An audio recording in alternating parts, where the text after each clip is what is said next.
자, 안녕하십니까. 드디어 법규 파트입니다. 지금 이게 자본시장법하고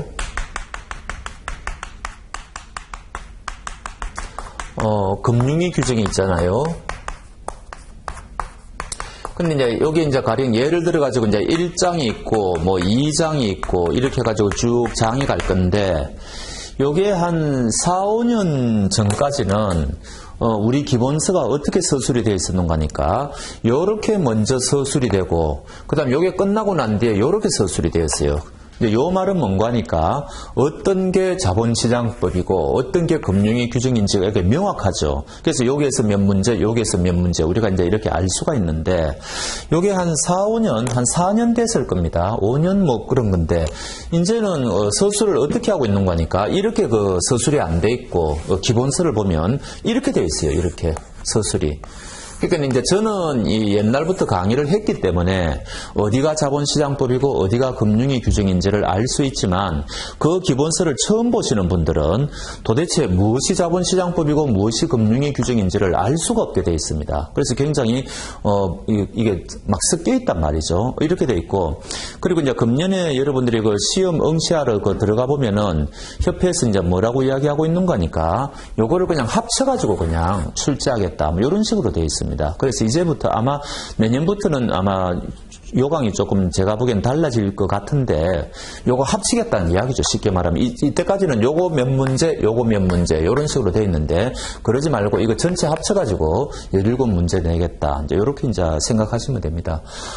비교적 양이 많은 편은 아니에요. 우리가 이 파생 쪽이 만약에 이제 요렇게 있다면은 여기 지금 우리가 파생과 관련된 법규 과목이라면 여기에서 이제 뭐를 더 붙이면 되는 거니까 이게 발행시장 공시, 그 다음에 유통시장 공시, 그 다음에 M&A 관련이 있죠.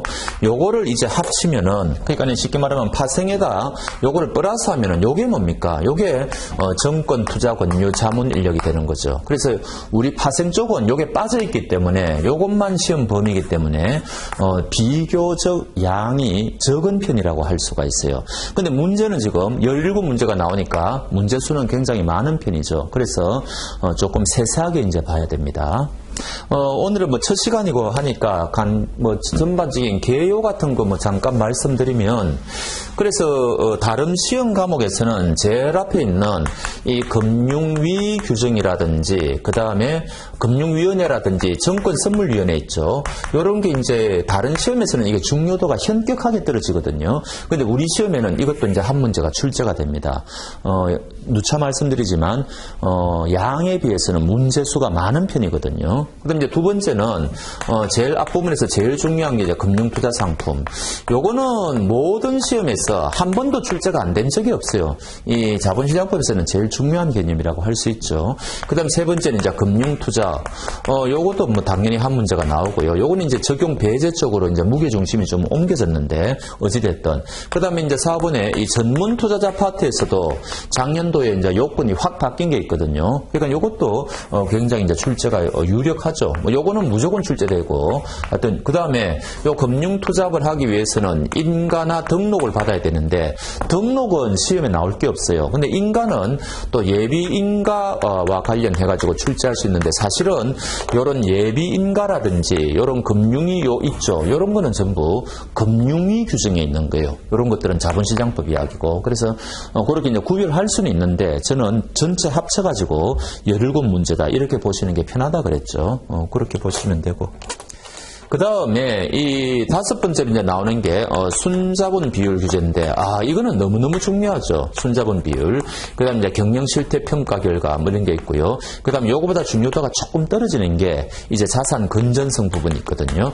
요거는 2문제까지 출제가 가능합니다. 실제로 요것도 전형적인 금융위 규정이에요. 근데 금년 1월에 치른 투자자산운용사는 금융위 규정에서 4문제밖에 안 나오거든요. 근데 여기서 2문제를 내었어요. 순자본 비율에서. 그러니까 굉장히 이게 그만큼 중요도가 크다는 걸 알 수가 있죠. 여하튼 금융위 규정에서는 제일 중요하다고 할 수 있습니다. 한 2문제 정도까지는 나올 수 있다. 뭐 이렇게 보시면 되고.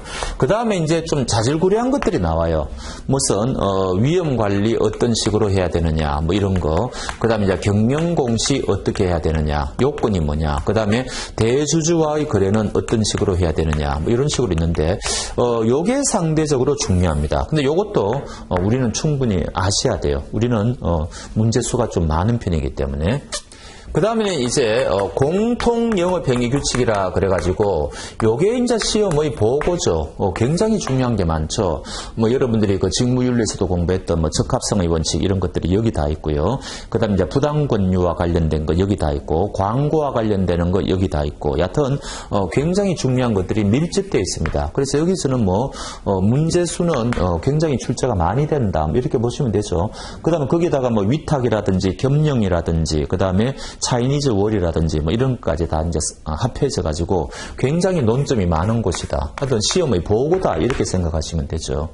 그 다음에 이제 공통이 아니고 투자 매매업자와 중개업자의 룰이다 그래가지고 이제 요게 이제 또 한 4가지 파트로 구성이 되어 있는데 그 중에 하나가 신용 공여가 있어요. 근데 우리는 이 정권이 아니니까 이게 이제 파생 상품에 대해서는 신용 공여가 안 되잖아요. 그러니까 이제 중요도가 현격하게 떨어져 버리죠. 이게 정권 자문인력이라면 무조건 이제 여기 시험에 나오는 건데, 그래서 매매 중개할 때 어떤 식으로 해야 되느냐, 그다음에 불건전 영업행위와 관련해서 이제 뭐 굉장히 여러 가지가 나오고, 여기 이제 시험의 또 보고인데, 그다음에 이제 투자자 보호를 위해서 투자자 예탁금 이거 어떻게 해야 되느냐, 이런 식으로 이제 포인트가 잡히는 거죠. 같은 뭐 한 문제 내지 두 문제, 여기 이제 제일 중요한 파트입니다. 그런 거고, 그다음에 이제 우리는 이게 우리 시험에 빠져버리지 않습니까? 이게 우리 시험에서 빠져버리죠.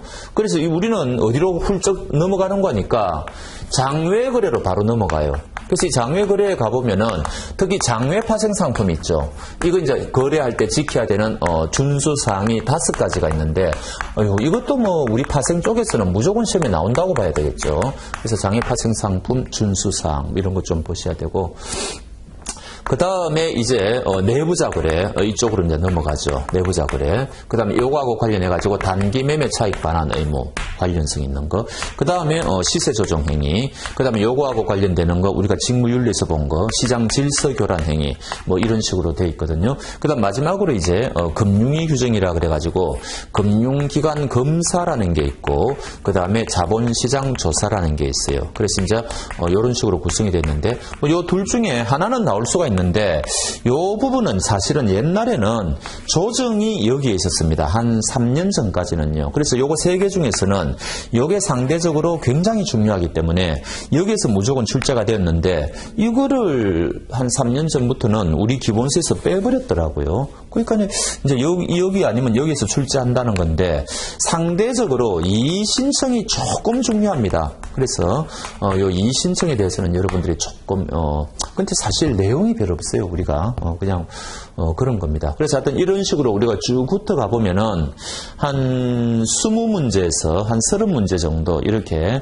예측이 가능한 그런 부분들이 나오거든요. 이쪽 부분은 제가 이제 아예 말씀을 안 드렸죠. 그래서 그렇게 공부해 나가시면은 여러분들이 합격점에 제가 볼 때는 평균 80 이상은 충분히 여러분들이 받을 수 있는 그런 게 될 겁니다. 그리고 이게 이제 우리가 벌써 자본시장법이 2009년도에 이제 발효되어서 시행된 지 벌써 10년이 넘었단 말이죠. 그래서 굉장히 많은 기출 문제가 쌓여 있는데, 대개 보면은 정형화된 문제, 출제되고 있는 그런 것들이 비슷비슷해요. 의외타 문제가 나오기는 나오는데 그거는 생각보다는 많지 않습니다. 그래서 기출 문제 정도만 분석해가지고 이런 식으로 이 부분에서는 문제가 출제될 것 같아, 그런 것만 여러분들이 좀 집중적으로 하셔도 충분히 안정권에 접어들 수 있다, 이렇게 감을 잡으시면 됩니다. 그래서 하여튼 전반적인 사실은 법규 과목이 공부하는 게 제일 힘듭니다. 저는 그렇게 생각합니다.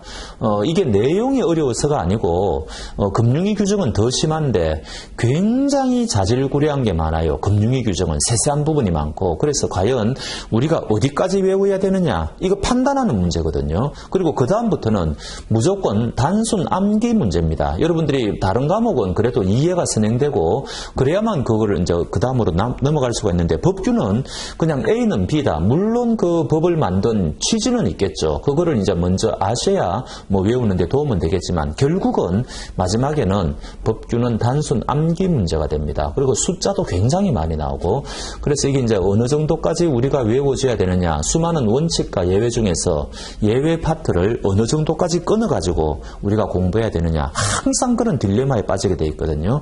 그래서 이제 그런 것들은 우리가 기출문제에 의존해가지고 이 부분은 여기까지만 공부하면 되겠다. 이렇게 우리가 이제 감을 잡아야 된다는 거죠. 그렇게 하면은 충분하다. 이렇게 말씀드리고 다행히 우리 파생 쪽은 이 정권에 비해서는 양이 적습니다. 정말. 그러니까 적은 편이니까 우리가 편하게 공부하면 되겠습니다. 뭐 첫 시간이니까 이 정도로 일단 말씀드렸고요. 다음 시간에 본격적으로 강의에 들어가도록 하겠습니다. 네.